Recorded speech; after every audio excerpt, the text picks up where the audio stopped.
is going on, everybody, and welcome to the Saturday edition of the Stochastic NHL Strategy Show. I'm your host, Josh Harris. It's been an eventful last few hours. I didn't have internet. I still don't have internet. How am I on, you wonder? My wife had an extra router lying around from a different company, and it's working. So say thank you to Mrs. Harris if you wanted to see me today. But we have an 8-gamer here. Almost everybody is on a back-to-back. Joining me to break down another Christmas sweater because it is Saturday after Thanksgiving. So, Cliffy, what's going on? Yeah, not a whole lot. Really surprised to see you when I logged into StreamYard. I thought no internet. I thought maybe you're going to try to stream it on your phone, and we were going to get like it was last year, where you turn green after 10 minutes and cut in and out. But thankfully, looks like all systems go. Interesting little 8-gamer ahead of us tonight. Obviously, there is a pile of teams on a back-to-back because I think there were only 2 teams that didn't play yesterday. Some teams had the day off, but back-to-backs means that we don't get any morning skates. We don't get any information. Coaches will usually have an availability about 90 minutes before game time. They'll update guys that are injured, anything like that. So basically, other than assuming that the goalies who played yesterday are not playing today, things can still be up in the air. But we did get some clarification on a couple very key players for tonight. So we're trending in the right direction. There is one mega chalk spot we'll get to later in the slate. Anyways, we'll see how that goes. So it's just nice to have a little mid-size slate here. Really don't like those 12, 14, 15 game slates that we've been breaking down. It seems like every other day all season. Really prefer this much normal schedule where we have a nice little 8-gamer ahead of us. Oh, yeah. I think December is more of that too. Like we're kind of like in those mid-size slates. November has just been either we're breaking down 4 games, we're breaking down 15, and like there's only so much like you can do with 15 game slates. We avoided talking about like 5 teams the other day, and we still went almost an hour and a half. I hate to break this to you, but Tuesday, Thursday, Saturday next week are 10, 10, and 12 games. I mean, listen, 10 games feels like a vacation compared to what we've been doing. So 8 game is great. I love it. And then the week after that, it's 10, 13, and 13. Okay, I'm an idiot, but things we knew for 1,000, Trebek. But yeah. Yeah, there's not. I mean, just with the Olympic schedule, like everything is just so compressed. There's just the Tuesday, Thursday, Saturday slates. There's just not going to be very many days where there's 7, 8 games, 9 games, something. It's almost always going to be double digits.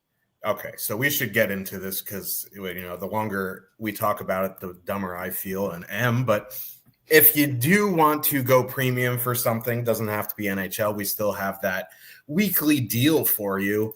If you use the link in the chat, put in promo code GRAVY, that will get you 15% off any weekly DFS package. It's a great time to test out the NHL tools. If you've never gone premium for that, we have NFL tomorrow, obviously. NBA is in full swing. We have a UFC card next week. So, great time to take advantage of that 50% off promo. Just click the link in the chat. Use promo code GRAVY. I wish I had gravy on Thanksgiving, but once again, my in-laws don't know how to cook, and I'm never going to let that one go. But let's get into this slate. Let's start it off with an original 6 matchup. Detroit Red Wings with a 3.2 total heading into Boston. The Bruins have a 2.8. Looks like Pastrnak is confirmed out again. Pavel Zacha, game time decision. I know Detroit kind of mixed up their lines yesterday. Was it yet? Like so many teams played yesterday. They played yesterday, right? Yeah. They left Larkin, Finney, and Raymond together. They started with Casper, DeBrincat, and Van Riemsdyk, I guess, is the second line. And then went to, I think it was DeBrincat, Danielson, Kane for most of the third period. So the second line might look different here. Yeah. And that's kind of important because this is a pretty good matchup for Great. I see there's a lot of ownership on Boston one here. Geeky Lindholm and Alex Steves at 12.3%. Like if you want to play Steves at 13 point whatever percent, 12.3%, like do what you need to do. I'm not really interested in playing Boston here without Pasternak. I don't think that should be a hot take from me.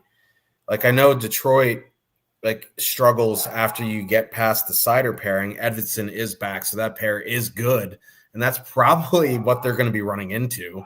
So like 12.3% Boston won without Pasternak. I know it's cheap at 13-1 or whatever. It's just not something I am super interested in. So I am out on Boston, especially at that ownership. The Detroit side is where it gets interesting to me. Again, we'll have to see if it's the DeBrincat with Kane and Danielson, or it's DeBrincat, Casper, or JVR.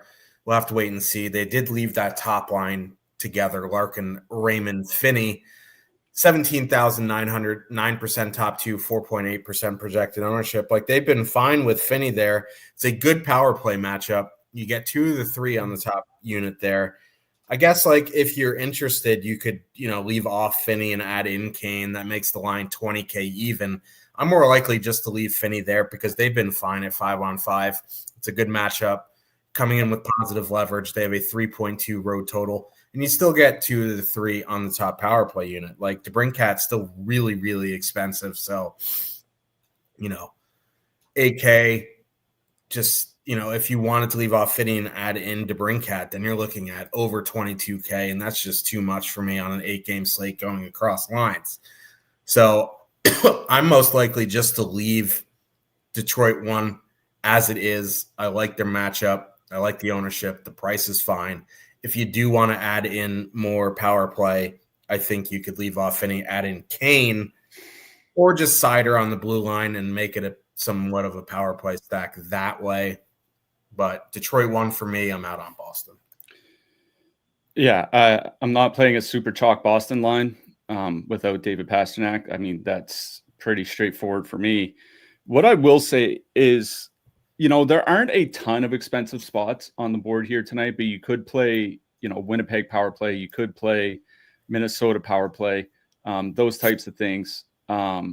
So if you do need a super cheap line, a super cheap 2-man stack, like Minton, Castlick, Tanner Jeannot, 7,900 for the 3-man, you probably only need 2 of them.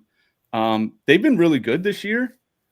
64 shot attempts, 3.2 expected goals per 60. Now, obviously, they're not finishing at 3.2 goals per 60 because this isn't an offensively gifted line, but they're driving the play pretty well. And without Pasternak and Zaka in the lineup yesterday, those guys all played like 15, 16 minutes. That's basically like second line minute stuff.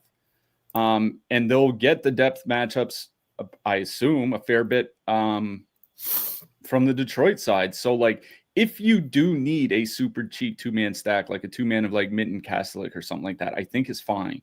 So my only interest on the Boston side. My interest is on the Detroit side pretty easily here. Now, this is an interesting matchup for this reason. I was looking over the last 15 games.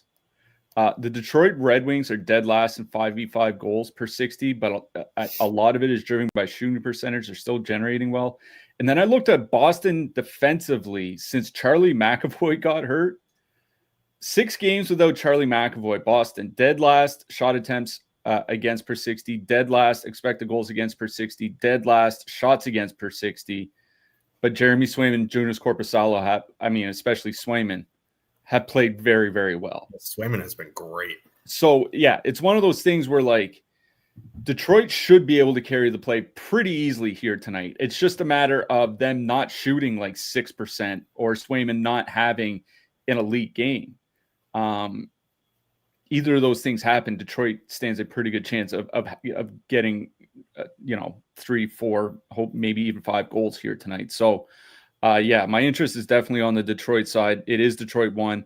I was looking at Detroit top line. Their last 10 games, 69 shot attempts, 3.2 expected goals per 60.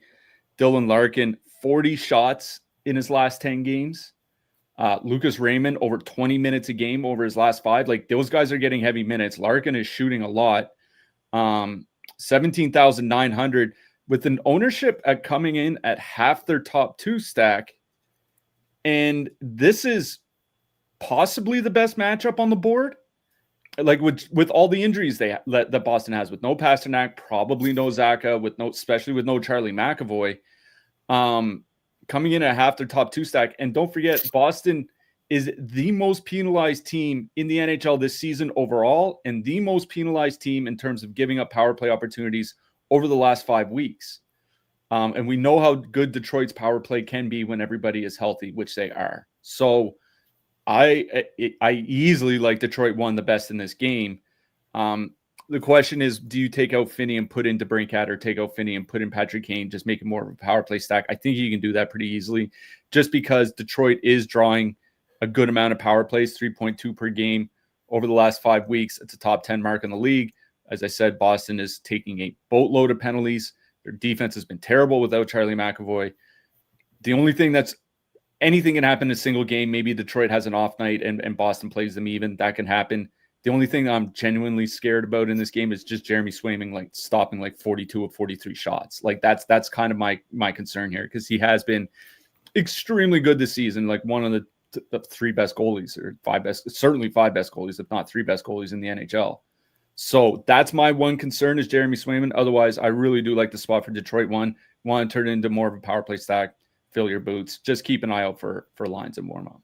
Yeah, no DeBrincat scares me. Yeah, he is 8K though, and Patrick Kane's been shooting a lot more than DeBrincat recently. It still would scare me if I didn't have him on a power play stack at 8K, but yeah. Winnipeg Jets with a 3.1 total. Heading into Nashville, the Preds have a 2.9. Winnipeg going Connor, Scheifele, Velarde now. Tays moved up in between Perfidi and Pearson, in between Nemestikov and Perfidi in the third period. Maybe it sticks, maybe it doesn't. I'm not running out to play like the depth of Winnipeg here, but if you are, just be aware of that. Marchessault was a game time decision yesterday. He was out. I would assume he's out again, but we'll see. Nashville going O'Reilly, Stamkos, Evangelista, Forsberg, Wood, Haula. So, like,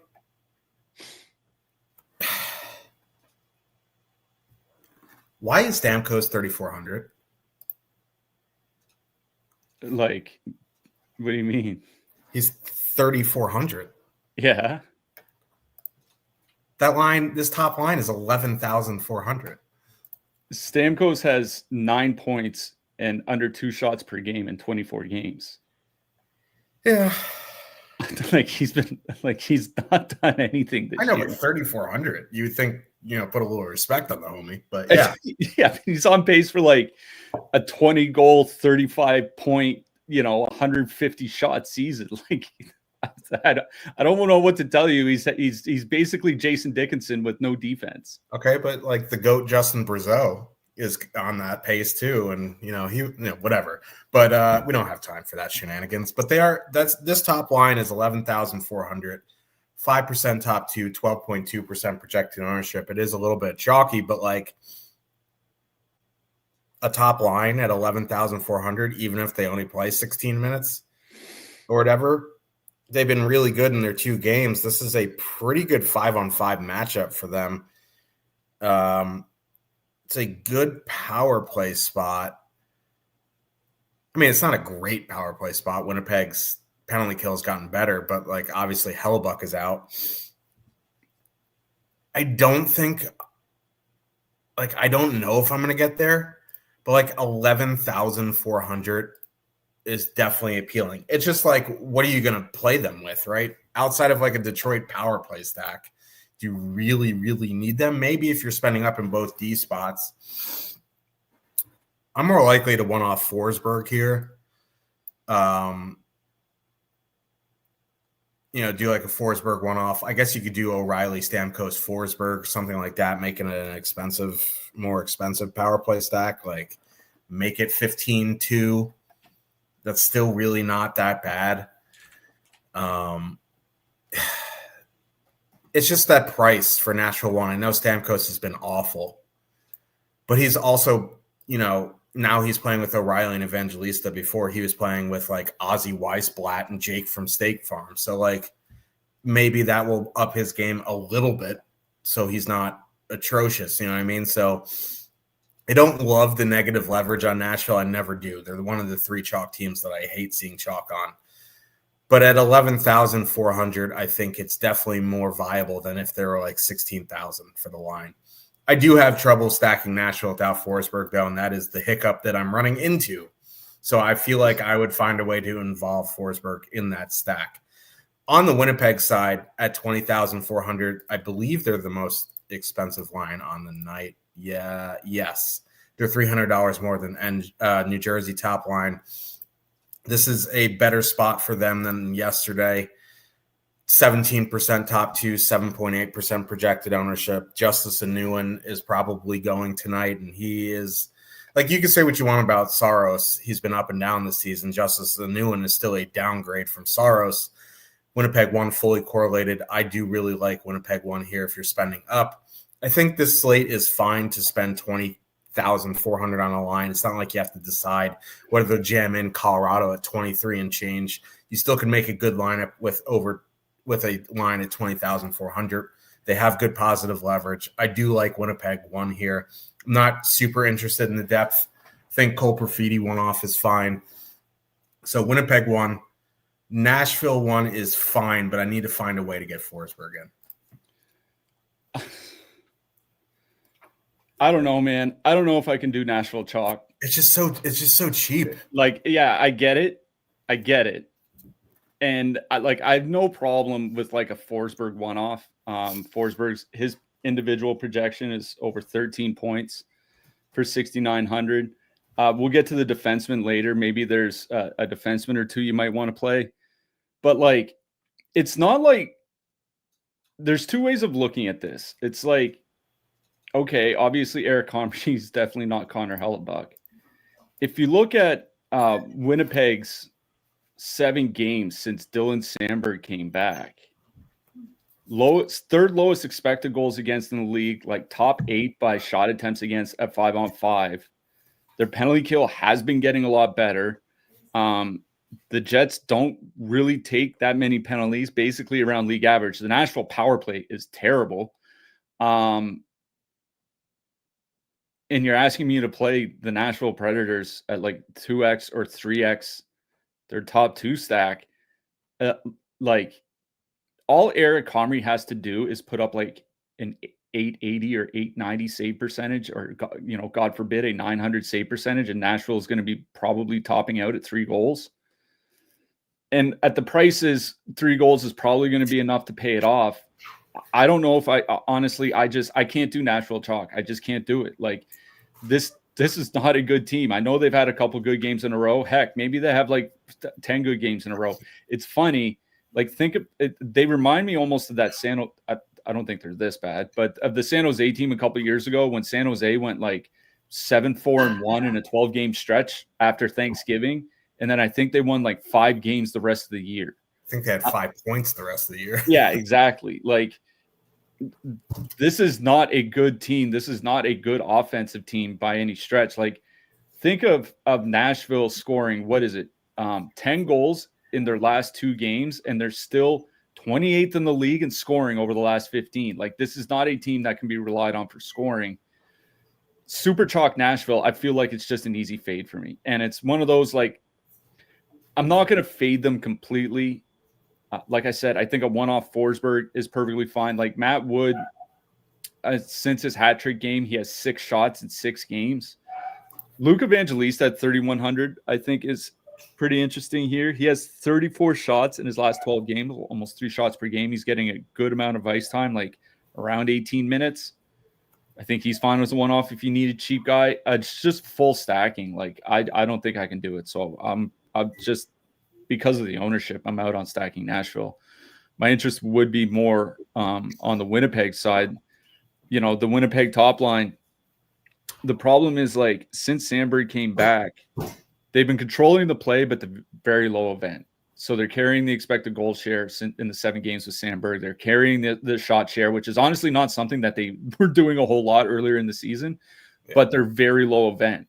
It feels like with Hellebuck hurt, they're kind of slowing the pace down to try to protect the goaltending, which I kind of understand and from a certain perspective, but I think it's also hurting their upside. Anyways, Nashville has a pretty good penalty kill. They don't take a ton of penalties. The Jets don't draw a ton of power plays. I think Winnipeg one is fine. We'll get to the Devils a little bit later. I would rather play Winnipeg than New Jersey here tonight. But I don't think this is a night where I'm going to be paying up for over 20K for a line. So honestly, for me, I guess I prefer the Nashville side, but for me, I'm looking more at that team for some cheap one-offs than I am full stacking anything. Listen, I don't really want to stack Nashville either, but it's not like they're 15,000.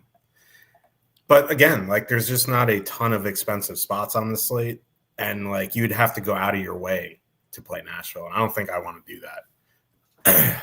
That's the thing. And also, if you play an 11K line with like Buffalo or something, play an 8K goalie, then you got $12,000 left for your defenseman. It's like, okay, fine. But there's like, there's no Cale Makar on the slate. There's no Zach Werenski on the slate. There's Quinn Hughes in Los Angeles, which is a brutal matchup. We'll get to that later. There's Rasmus Dahlin in Minnesota, which honestly doesn't look like a very good matchup. It's like, you can play a couple expensive defensemen. Are you going to play Roman Josi, Josh Morrissey, Erik Karlsson? Are you going to leave money on the table? Like, I don't know. Like, for me, like, if you're pairing them with Winnipeg or New Jersey, like, I guess so, but I don't see the need to play stacking Super Chalk Nashville when we don't have Colorado or Edmonton or anything like that on the board.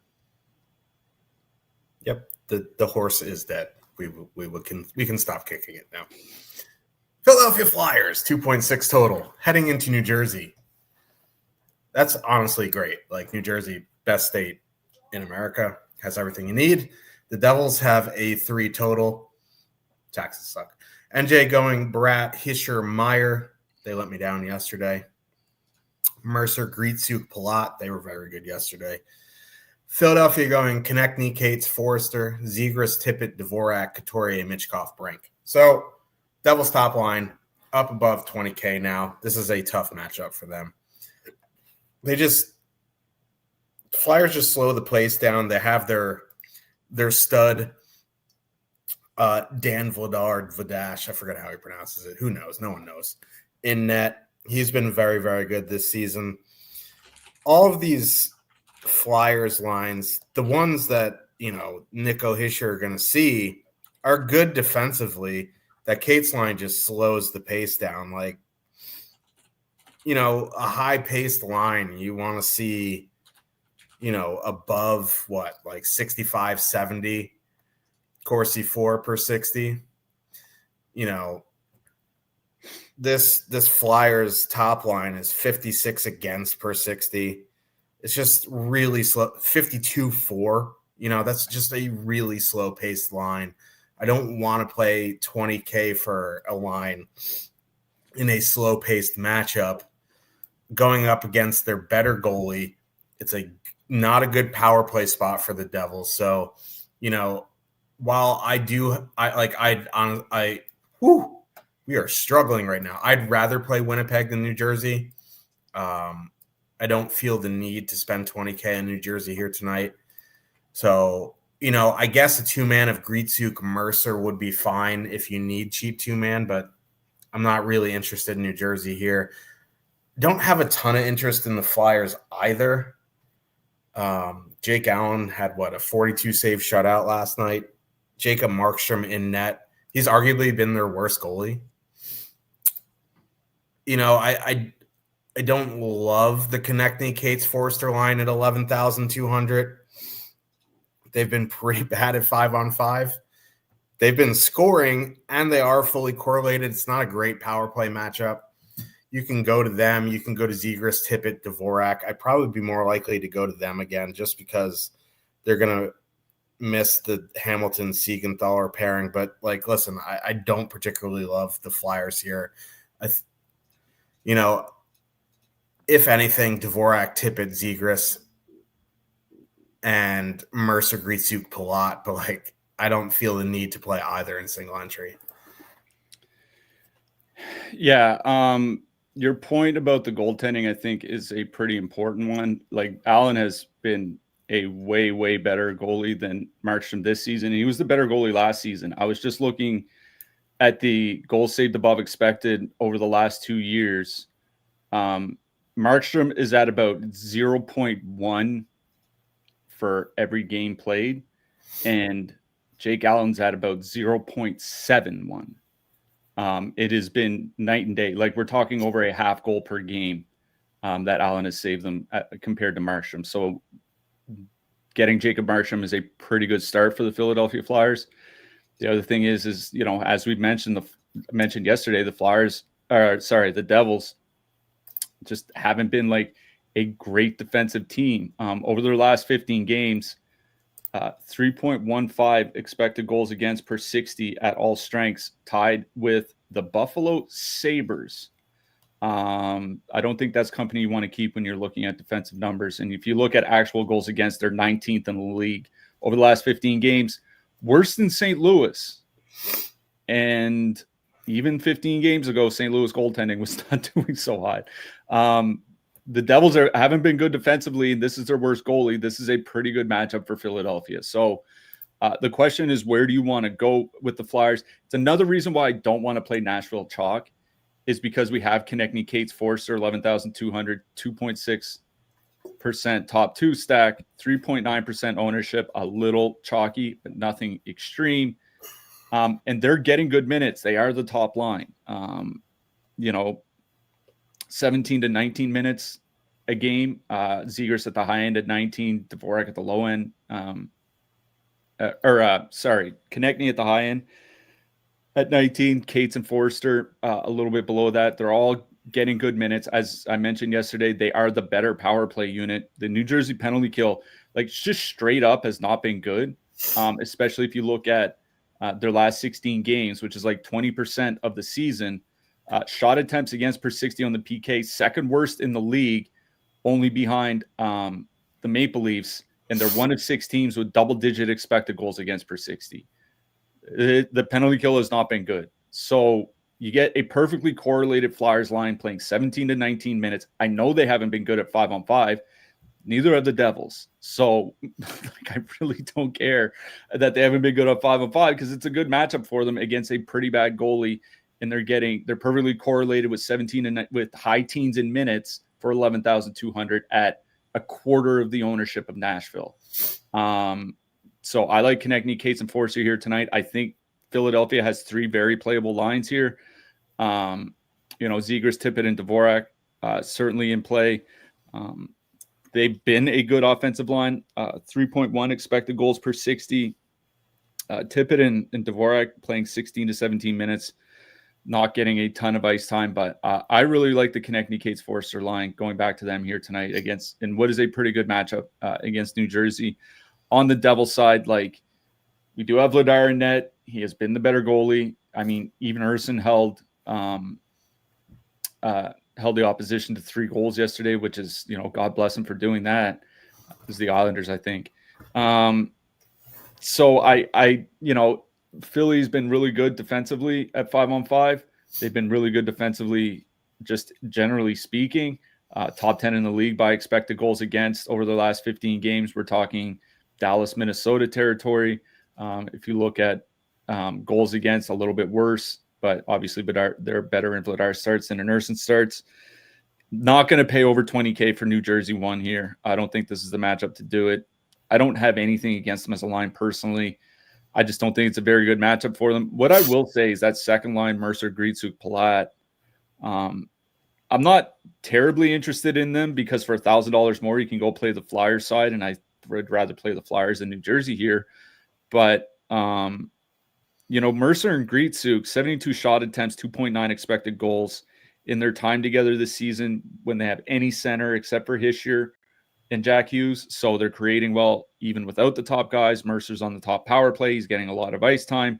Gritsuk, 27 shots in his last 10 games. So he's getting some good volume. Like if you want to do like a Mercer Gritsuk 2-man, I think that's okay. But the fact that they're right around the same price as the Cates line from the Flyers, and I would rather play that line anyway. To me, this game is about the Flyers. It's about which line you want to go. I'm going to the Cates line, but I think they have 3 playable lines in this one.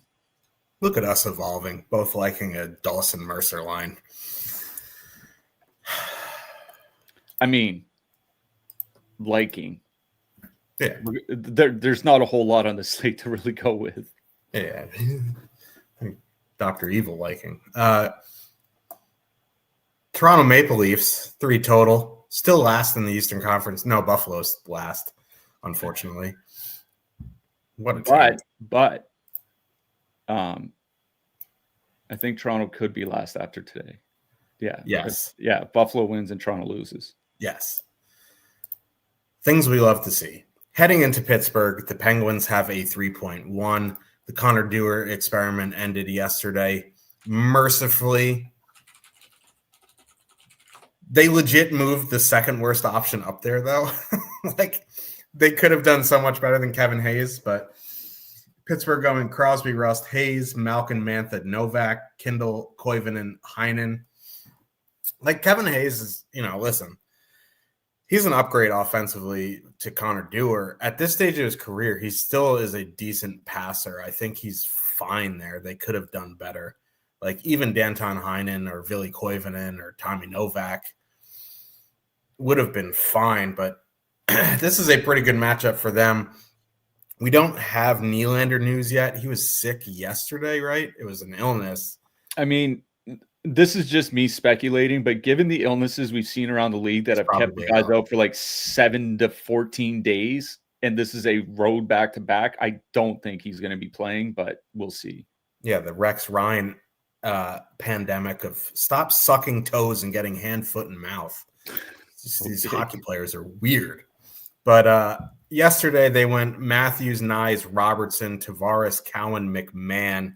We'll have to see if Domi comes back in as well. He was out, but, who cares?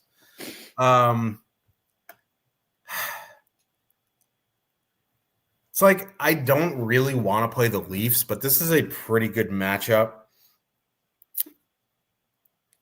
It's just they're 18,500, 14.2% top 2, 8.8% projected ownership. It's like that's fine. But like for $1,100 less, I can go play Crosby, Rust, Hayes for 1.2% more ownership in a better power play matchup and a better 5-on-5 matchup. That's just the issue that I'm running into, right? I think they're fine in MME. I just prefer the Pittsburgh side here. So it's just like Pittsburgh's been bailed out by their goalies on the penalty kill, but it's not like the Leafs power play has been good. So, if you want to play Leafs, that's fine. It's 20 to 150 max for me. 2-man of Tavares, Cowan, maybe one off Easton Cowan at 3,300 is probably my favorite play on the Leafs in single entry. But I prefer the Pittsburgh side here. Crosby, Rust, Hayes at 17.4. Hayes is 2,700. He's one of those guys who, like, if he gets you an assist, 2 blocks and a shot for like 9.1 DK points or whatever it is, that's fine. This is a really good matchup. The Leafs are atrocious defensively. Woll played yesterday, and he has been saving their cheddar. And it's, Dennis Hildeby is a prospect or whatever, but like Woll has been legit great his few games. So like I do really like Pittsburgh 1 here. You want to turn it into more of a power play stack. You could do Ben Kindle instead of Hayes. It becomes 18-6. But I'm fine with leaving Hayes there. Malkin, Mantha, Novak at 12.5 is interesting. Like they haven't, Malkin and Mantha without the GOAT Justin Brazeau haven't been great. But Tommy Novak is a pretty skilled offensive player. I don't mind them at 12-5 going up against the middle six of the Leafs. Like, there's nothing there that fears me. If you don't want to spend up for Pitt 1, I think Pitt 2 is fine. There's no real need for a 9K line here tonight, but like Kindle, Koivu, and Heinen, for just check mark that down for a slate with like Avs or Oilers. You know what I mean? So Pitt 1 for me. I think Pitt 2 is fine. Pitt power play. Toronto 1's fine, but at that price, I'd rather play Penguins. So that's more 20 to 150 max. Yeah. Noticed yesterday, I don't know if anybody looked at the ice time in yesterday's game for Toronto. Nicholas Roy played 19-20 and Austin Matthews played 18-20. Craig Berube, baby. Is it that, or is it that Matthews is playing at like 85%? You know what I mean? They did this last year too with Craig Berube. It's like, if you like, but the problem is this year they're dead last, right? Last year they should have just shut him down and they would have been fine. But anyway, I digress. Yeah, no. We'll see what the Toronto lineup looks like tonight. I do wonder if they go back to Robertson on the top line, considering they basically got outplayed by the third line last night. Robertson and Matthews have played almost 65 minutes together this season. 51 shot attempts, 2.6 expected goals per 60 at 5-on-5.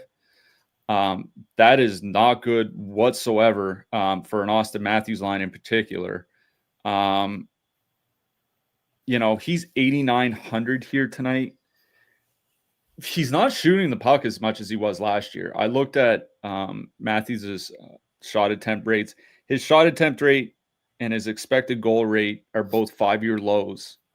Other than the bubble season, the COVID shortened season, this is the first time he's been under 20 shot attempts per 60 minutes since he was a rookie.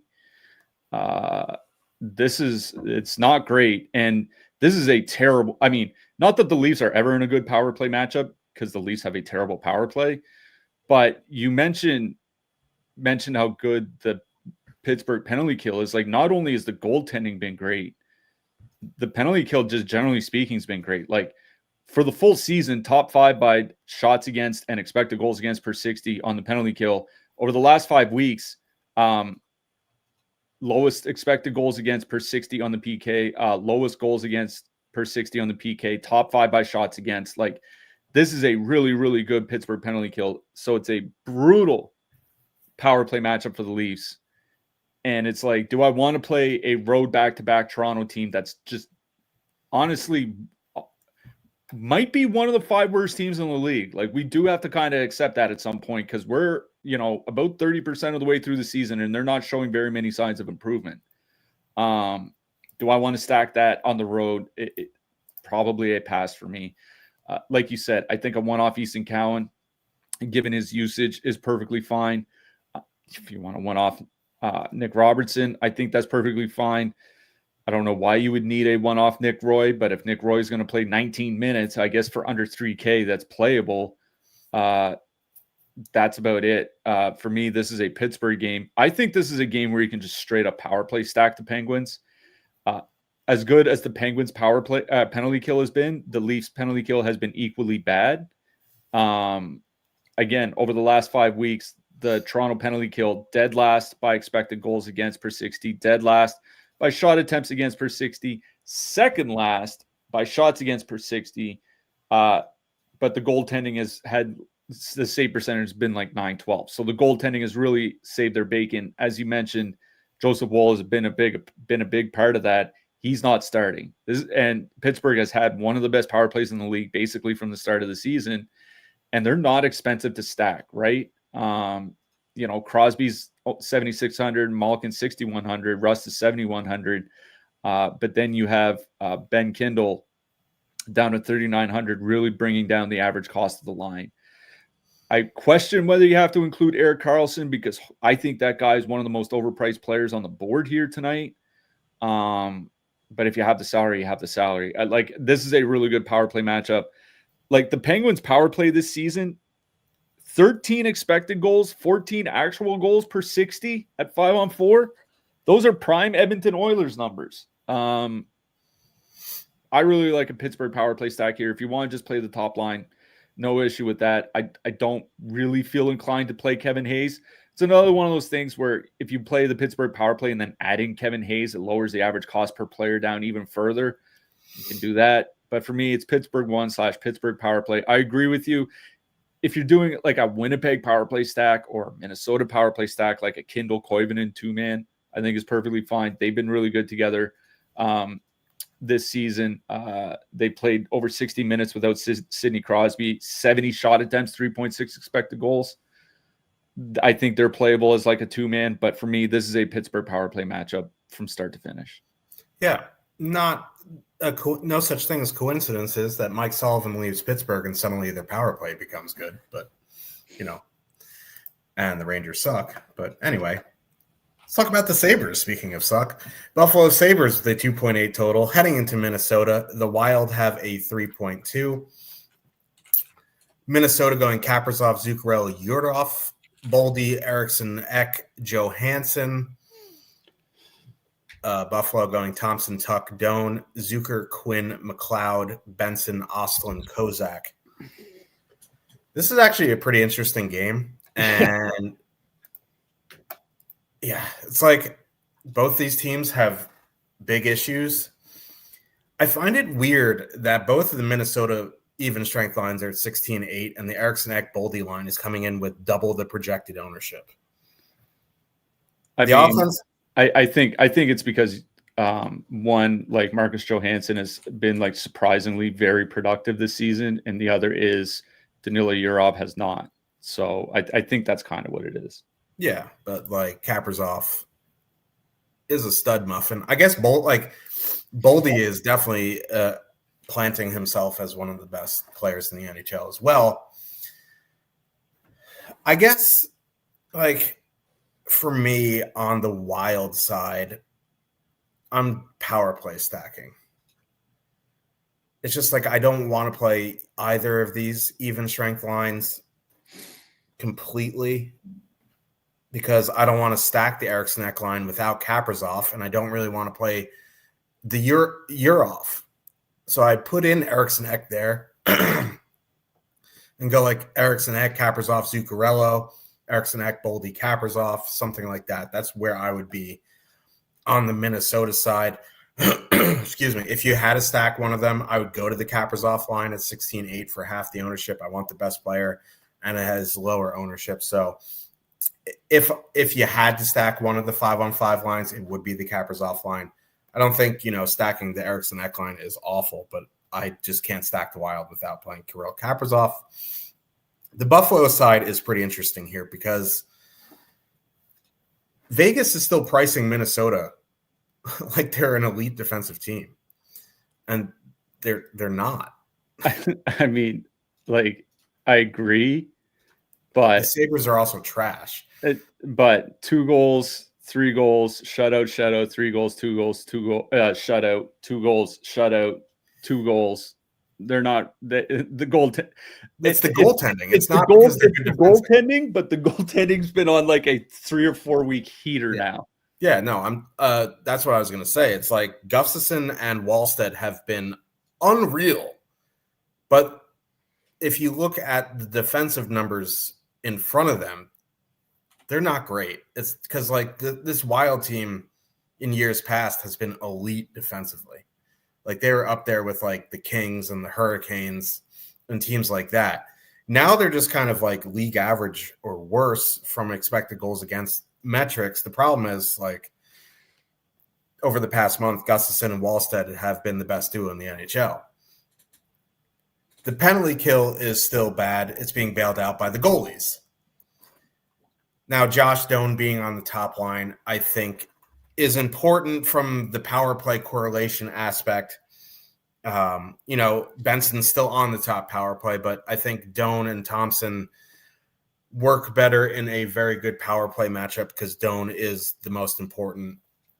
arguably the most important player on the power play. So I think you can go Thompson, Doan, leave off Tuck, add in Quinn or Benson, make it a cheaper stack, and go about your day. Tuck is 6,300, Benson's 4,400, so that would drop the stack down to 17,500, which is more reasonable than 19-4 with Tuck there. I think it would be some sort of power play stack on both sides here. I lean Minnesota just because they're not facing a brick wall in net. So, it is Colton Ellis. I much prefer a wild power play stack, but, I don't think you should discount the Sabres power play, even though they just got shut out by Jake Allen. They did put up 42 shots on goal. This is a very good power play matchup. It's a pretty good 5-on-5 matchup. They're just facing really good goaltending right now. So it'd be Buffalo 1, Buffalo power play, Minnesota 1, Minnesota power play. Yeah. This is a good power play matchup in terms of what's happening on the ice for Buffalo, because the Buffalo power play unit is currently constructed 140 shot attempts, 13 expected goals per 60, 11.3 actual goals per 60. The Minnesota penalty kill straight up not having a good time this season. So this is a really good power play matchup for the Sabres. Couple things. One, Minnesota doesn't take very many penalties. 2.3 times shorthanded per game over the last 5 weeks, third lowest rate in the league. Buffalo doesn't draw a ton of power plays. They're at 2.7 per game over the last 5 weeks. It's in the bottom half of the league. So Sabres may not draw a whole bunch of power plays here tonight, but it is a really good power play matchup for them. And as Josh mentioned, the Minnesota Wild have been kind of getting bailed out by their goaltending. Their expected goals against over the last 5 weeks, 2.8, which is the fourth worst rate in the league. If you look at their shots against, 29.6, again, fourth worst rate in the league. But their save percentage is 948. No other team is above 935. So the goaltending has obviously been the difference maker. Goaltending is not going to be this good all season. The question of, does this heater continue tonight? Or does this start the downward trend? I try not to over-index for how good or bad goaltending has been for the last month, because quite honestly, goaltending can be good or bad for 2 years, and you still don't really know if the goaltending itself is good or bad because it's so intertwined with the play of the team in front of them. But so all I'll say is this is an excellent power play matchup for the Sabres here tonight. You do have Zucker on the top power play. You do have Zach Benson on the top power play. Those are guys that you can put in instead of Alex Tuck if you want. Here's my issue with Buffalo, though. They're not getting much ice time. The Buffalo top line is 19,400, and they've been playing 16 to 18 minutes a game over the last week or over the last couple weeks. It's just not a lot. And especially now that they've been getting healthy, Zucker's back and Benson's back and all that, I don't see their ice time suddenly skyrocketing now that they're getting their good players back in the lineup. So 19,400 for a line that might play 17 minutes against a team that doesn't take any penalties on a road back-to-back, I think it's MME more than anything. I like 20 max and above. I'd be perfectly fine playing Buffalo 1 or some sort of Buffalo power play stack, even Buffalo 2. Single entry with those kind of minutes, it's just really hard for me. So for me, it's the Minnesota side. What I will say is that Buffalo's also not taking penalties. They've only been slightly worse than Minnesota in that regard. And Boldy, Eriksson, Johansson is probably going to get top line matchup against Thompson and them. I don't know if anybody's looked at the numbers for Thompson and Tuck this season, but 2.8 expected goals per 60 at 5-on-5, 3.5 actual goals per 60. It is bad. This is a pretty good matchup for Boldy, Eriksson, and Johansson. They're under 17K. They are going to be the more higher owned line, but Buffalo's penalty kill has been fine. Not great. Goaltending, kind of like Minnesota, has saved them at times, but definitely not terrible. And they don't take a ton of penalties either. I'm perfectly fine just playing Boldy, Eriksson, and Johansson as a 3-man. If you want to turn it into a power play stack, I think you can, because it's a short enough slate. And the big guys all play a ton of minutes, right? Kaprizov plays 22 to 23. Even Zuccarello's been around 20 minutes a game. The top power play guys are going to get heavy minutes. So if you want to turn to a power play stack, I think it's okay. But I do like Minnesota 2 the best in this game. And I think Buffalo 1/Buffalo power play 20 max and above for me. Utah Mammoth with a 2.8 total. Heading into St. Louis, the Blues have a 2.7. Utah's lines got both these teams' lines got absolutely jumbled last night, right? Keller's status is up in the air because his father passed away yesterday. He played through it. I don't know if he's going to be playing again here tonight. Barrett Hayton didn't play either. Yeah, Barrett Hayton didn't play. So at times they had Schmaltz, Keller, Peterka, but how they finished, Kevin Rooney finished on the top line, I'm pretty sure. Rangers legend Kevin Rooney.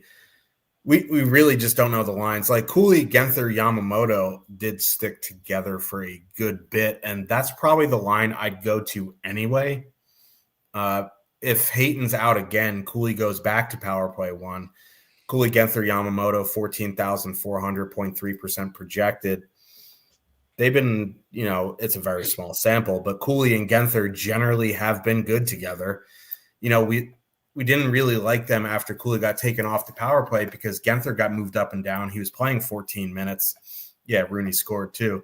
But, with the lineup the way it is, if Keller doesn't play, we'll have to see. If Hayton doesn't play, you'd expect Genther to play decent minutes here tonight. He'd be on the power play with Cooley. The Blues penalty kill, while they don't take a ton of penalties, is really bad. There's no real matchup concern for me because I feel like the Suter line is going to go out against, if Keller's in, they'll probably go out against them. I don't mind Cooley, Genther, Yamamoto. You can do whatever you want with Yamamoto. You want to add in Schmaltz or Keller or something like that. If Keller's in, then make it a power play stack, fine. But on the Utah side, it's Cooley, Genther. The Blue side, I just don't have a ton of interest here. If anything, it would be Thomas, Kyrou, Neighbors, just because they're fully correlated. But Utah has been excellent defensively. They have a decent penalty kill. So, Blues are more MME for me. I'd be more likely to get to Cooley, Genther in single entry. I just don't know if I'm going to get there either. This game has a 5.5 total. Yeah. This isn't like a tremendous matchup for St. Louis. What I will say is that the Utah goaltending's just generally not been that good this year. Kind of low key. Carl Vejmelka's been 2 packs of ass, as the kids like to say.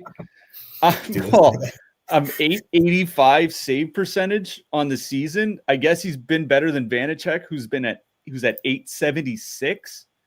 The reason why it's not getting more attention is because of how good Utah has been defensively, both at 5-on-5 and on the penalty kill. So they can limit the shots against. And if you limit the shots against, even bad goaltending won't sink you. But this goaltending duo has straight up not been good.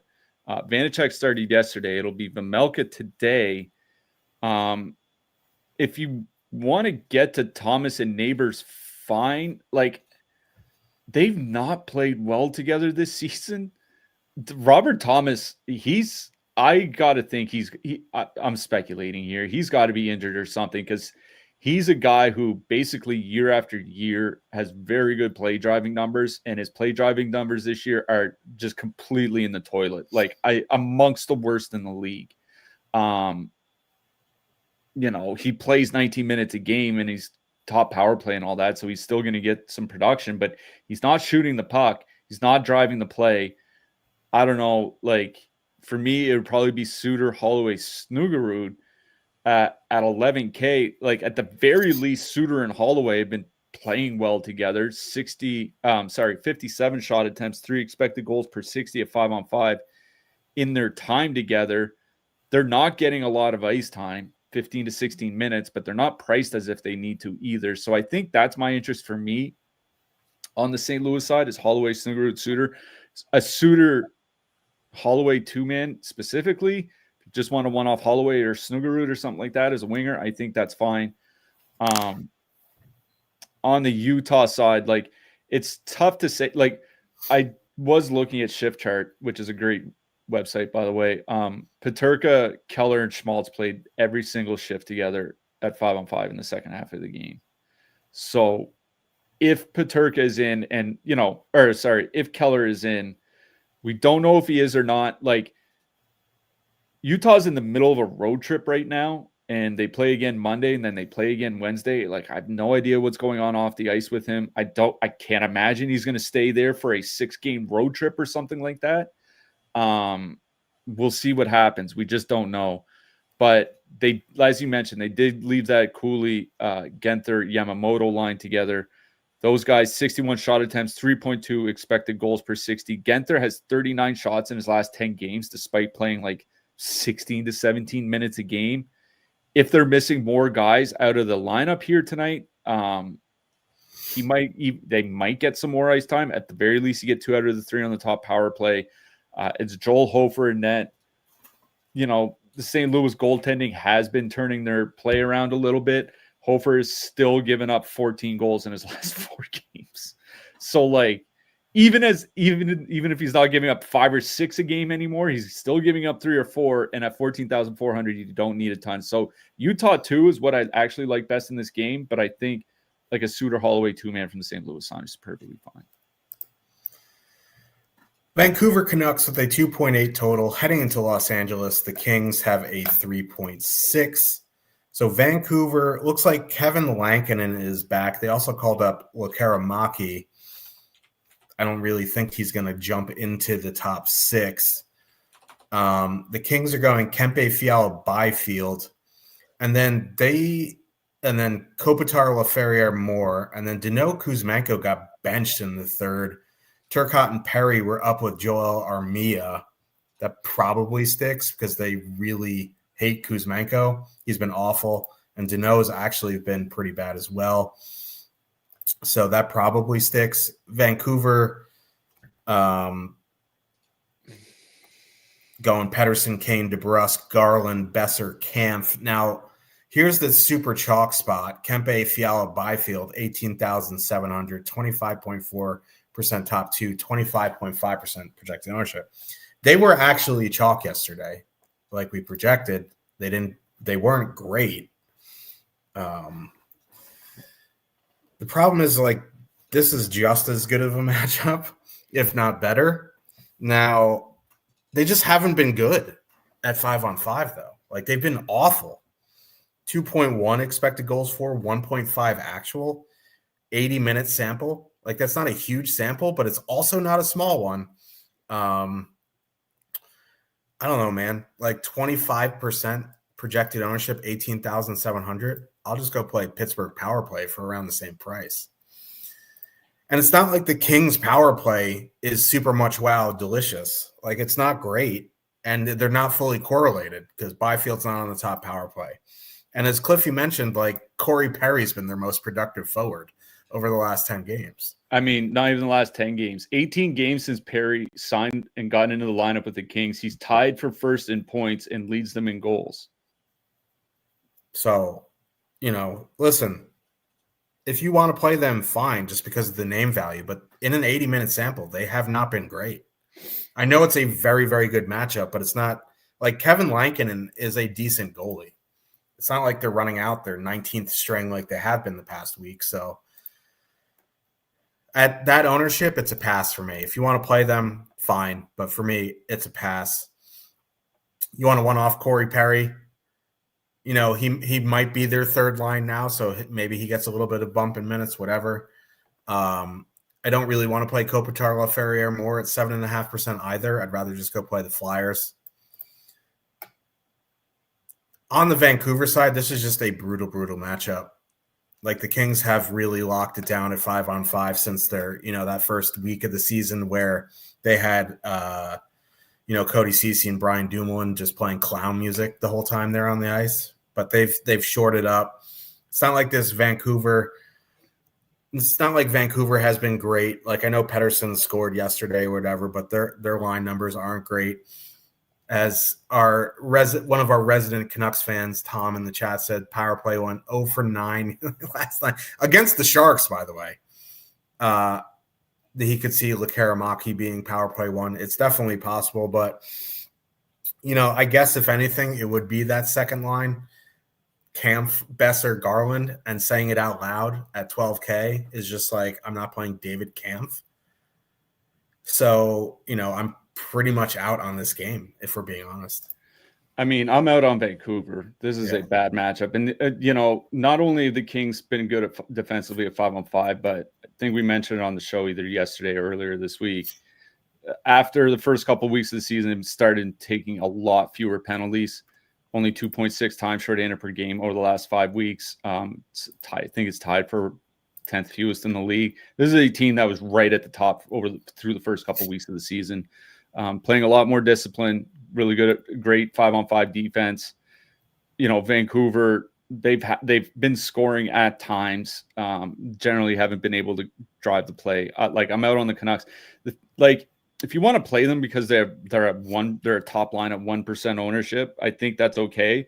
But Detroit one is only $1,000 more expensive, coming in under 5% projected ownership. If the Utah top line is back together, depends who's on the top line. If they put Paterka there or something, they'll be pretty low owned as well. There are, top lines for under 5% ownership in that price range that you can go to that aren't in one of the worst, 5-on-5 matchups possible. So I'm out on Vancouver. If anything on the Kings, honestly, I would just choke the chalk on the top line. And the only reason I would do that is because they are perfectly correlated. Byfield was on the power play yesterday. They didn't score. Whether they take him off, I mean, it seems to change every other game. So we'll see about that. But it's the heavy minutes. They're all playing 20-plus minutes. They're all playing 20-plus minutes, perfectly correlated against a Vancouver team with an awful penalty kill that's also been bad at 5-on-5 and getting an injured goalie back tonight who hasn't been good this year. So it's a great matchup. It's one of those matchups, if they're going to, show any signs of life offensively, this is the matchup where they should probably do it, especially where they're at home. So, I'm not in love with playing them at 25% ownership, obviously, given how very mediocre they've been. But, if I'm going to play a chalk spot, I'd rather play the Kings than Boston or Nashville. I know the price difference and all that, but it's just such a good matchup with such heavy minutes that's kind of where I am. So I guess it's Kings one for me in this game, but that's basically it for me. And, obviously you have to look for some low ownership elsewhere. Yeah, I mean, their numbers are bad right now, but this is a line that can just be here's 6 goals tonight. You know what I mean? So, Sharks, San Jose, 2.4 total. Heading into Sin City, the Golden Knights have a 4 total. San Jose yesterday went Celebrini, Smith, Toffoli, Eklund, Wenberg, Gaudette. Vegas going Eichel, Barbashev, Bowman, Marner, Stone, Howden, Hurdle, Dorofeyev, Sod. On the Sharks side, this is a tough matchup for them, obviously. The goaltending leaves a lot to be desired for Vegas right now because, Hart isn't with the team yet. Other injuries. Aiden Hill's hurt. And they're going to they're legitimately going to their 4th stringer here tonight. Carl Lindblom, he's been pretty bad this season. I'm not saying run out and play Sharks, but I think you could do worse than Celebrini, Smith, Toffoli on an 8-game slate at 17K, and they have positive leverage. It's not like their ownership is 2x their top 2 here tonight. I don't think I'm going to get there in single entry, and I pretty much can guarantee you I won't. But getting Celebrini at positive leverage on an 8-game slate is always worth a play, especially with Orlov on the power play. It's not a good power play matchup at all. Vegas doesn't take a lot of penalties. But if they happen to get 2, maybe they score on 1. I don't know. So I think I'm fine with San Jose 1. I'm not playing them in single entry. But again, on that 8-game slate, you just shouldn't cross them off because at least they're not super chalk. On the Vegas side, listen, there's 3 playable lines. The Sharks have been honestly middle of the pack defensively at 5-on-5. Now, Askarov has been unbelievable. It's not like Nedeljkovic has been bad, but their penalty kill is awful. they went 9 for 9 or whatever yesterday because Vancouver's power play is, as the kids say, a 2-pack of ass. I've never heard the kids say that, but we're going to go with it. I think I'm just going to a straight Vegas power play stack here. I know it's across 3 lines. I'll live with it. I'll go Hurdle, Dorofeyev, Stone, Marner, Eichel. Call it a day. I don't really want to play Braden Bowman on the top line. Don't really want to play Brett Howden. I'm fine with playing Saad, right? If you're going to stack a line, Hurdle, Dorofeyev, Saad's probably fine. But in a really, really good power play matchup, I absolutely want Eichel and Stone in my lineup. So those are the first 2 guys I'm putting in. And at that point, I'm already across 2 lines, so I might as well just full power play stack. So Vegas power play stack for me. I don't love the Sharks by any means, but I think you can do worse than Sharks won here tonight. Yeah, I don't hate the Sharks. One of the reason is, I won't get into the crazy detail, but Vegas is activating their defensemen a lot more at 5-on-5, like they're joining the rush for zone entries and things like that than they have at any point in the last 5 years. It's leading to more rushes against, and it can leave the goalies out to dry. So I don't think it's necessarily a terrible 5-on-5 matchup for San Jose. It is a pretty bad power play matchup because Vegas doesn't take penalties, 2.5 times shorthanded per game, 7th lowest rate in the league over the last 5 weeks. The penalty kill is pretty good besides that. So, at 17K, not chalk, they're fine, but like their top 2 stack and their ownership is basically in line with like Pittsburgh and Minnesota. And those are lines that I would rather play than San Jose on the road in Vegas. So I'm kind of out on the Sharks. On the Vegas side, it is a really good power play matchup for them. San Jose is taking a lot of penalties, 3rd most in the league over the last 5 weeks. Only Boston and Anaheim has taken more. The penalty kill has not been good. What has been good is their goaltending. It's kind of like that Minnesota conundrum where Minnesota's defense really hasn't been that great, but the goaltending's been elite. San Jose's overall defense, including the penalty kill, has been worse than Minnesota, but the goaltending's been just as good.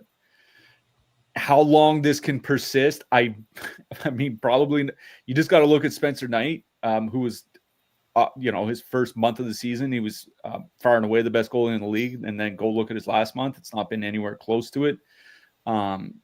San Jose's the goaltending's got to fall off eventually. I agree. This is a really good spot for the power play. If I were to play any of the even strength lines for Vegas, it would honestly probably Marner, Stone, and Howden, just because they're so cheap. You know what I mean? Like 13,800. But I think you can take out Howden and put in Eichel or something and turn it into a power play stack. I don't think you have to use all 5 guys. If you want to, go ahead. But Vegas 2 for me, but it's really the Vegas power play stack just because Vegas is drawing a good amount of power plays above average in that regard. San Jose's taking a ton of penalties. The Sharks are relying on their goalies. If their goalies don't put up a 900 plus save percentage in a game, they're capital C cooked. So really do love Vegas here. Surprising there's not as more ownership considering they have a 4 total on an 8-game slate, but I think it's because they're spread across 3 lines. So I'm perfectly fine with any sort of 3-man for a power play stack. Yep. Let's talk about defensemen here. Top of the board, we have Hughes, Dahlin, Yossi, Morrissey, Carlson, Seider. Seider I'm going to include because I think he's my favorite in that range. Quinn Hughes is just in a brutal matchup. Rasmus Dahlin, I think, is fine. It's just, Buffalo doesn't draw a ton of power plays, but he gets good minutes. Like, Yossi is fine, but, after talking about Nashville and, this top range really isn't great, I honestly think, Carlson and Seider would be my preferred options, and I don't really love Erik Karlsson. So, honestly, Moritz Seider for me is number 1. I think Rasmus Dahlin's, honestly, if I had to go 6K and up, would be my number 1. But, again, don't love this top range at all. Yeah. Quinn Hughes is the highest projected defenseman on the board here tonight. His point per dollar obviously isn't very good because he's 7,200, but highest projected defenseman on this slate, the top guys, there just really isn't a lot from the top guys. All of them under 1.7 fantasy points per $1,000 expected, as low as 1.5 for Roman Yossi. Like, I'm honestly fine with playing Morrissey as a one-off, just because he can still produce even if the top line doesn't go ham. So I think he's fine. Rasmus Dahlin against Minnesota, just in case the Buffalo power play really does go nuts, I think he's fine. But they're more like MME type plays for me. There's really not a lot at the top. Like Mort Seider, like you said, I think is very much in play here for Detroit, considering the matchup against the Bruins. Shea Theodore, even without the top power play time, it's just a great matchup against San Jose. I think he has the highest point per dollar value of any defenseman, over 3K on Stochastic here tonight. So certainly Shea Theodore. Brant Clark for the Kings in a really good home matchup. He's fine as well. Eventually I'm going to stop playing Colton Parayko when he's in the low 4Ks. But I think he's reasonable. Like Noah Hannafin, again, another Vegas defenseman, very much in play for under 4K. Nikita Zadorov has been getting good minutes for Boston, obviously, with Charlie McAvoy out of the lineup, averaging 1.5 blocks per game, getting a shot or two every here and there. I think considering his ice time and a low 3Ks price, he's perfectly fine. Dylan Sandberg, he only played 18 minutes yesterday.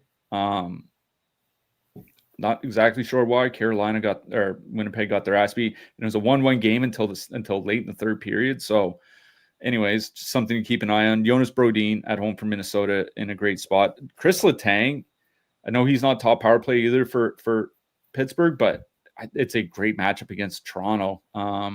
He's projecting reasonably well. Keep an eye out for Marchessault. Because if Jonathan Marchessault's out, Brady Shea jumped to the top power play unit for Nashville last night, and he's under 3K.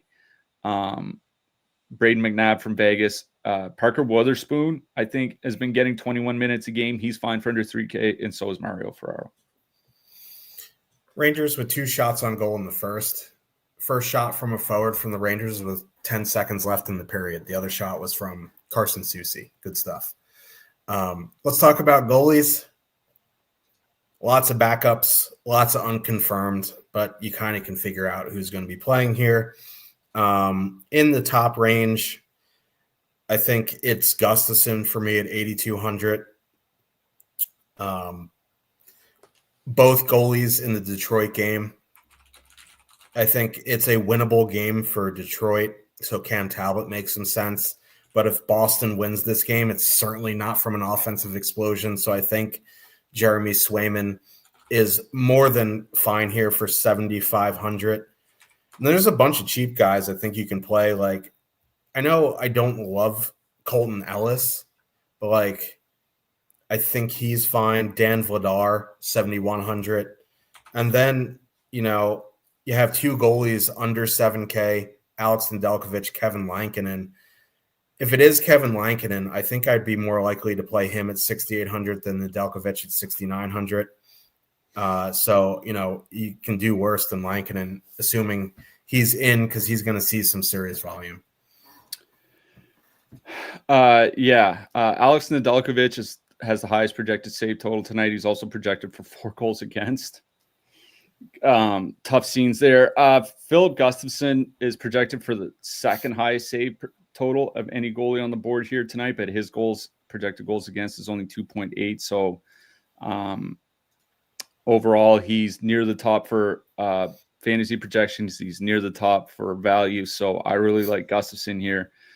Cam Talbot, he's burned me more than once this season, but it's like, if he gives up 5 goals to this Bruins roster, it's one of those pack your bags, you're going to Grand Rapids.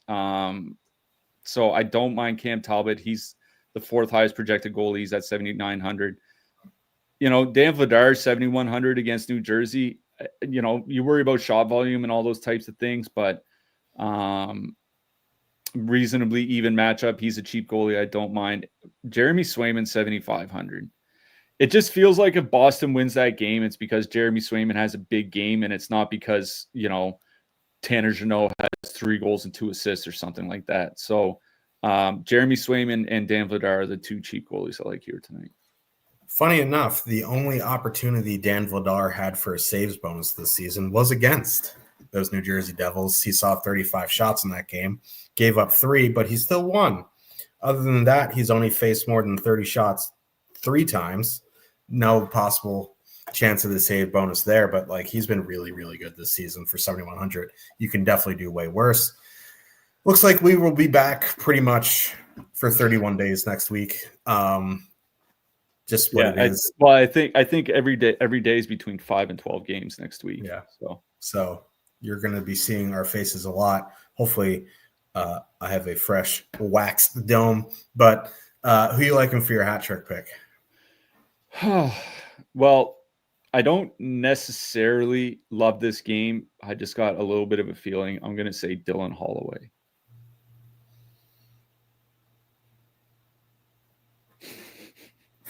Okay. I get it. Yeah. No, but I'm going to do it. Brian Rust. I'm going to do it. Anytime like you're picking Adam Gaudette or something like that. But no, the top line guy skating next to Sidney Crosby playing the Toronto Maple Leafs. I don't like doing that. That's why I have trouble spitting it out because I like getting spicy. But listen, they're playing the Leafs with no Wall in that. They're battling for the bottom supremacy in the Eastern Conference, and I want them to achieve that for all of us. So, yes. We will be back on Monday. I don't know who Frostback's going to play because Ducks aren't on this slate. He's probably going to be in my DMs for the next 6 hours. We love to see it. Good luck, everybody, tonight, and we'll see you on Monday. Good luck tonight, everyone.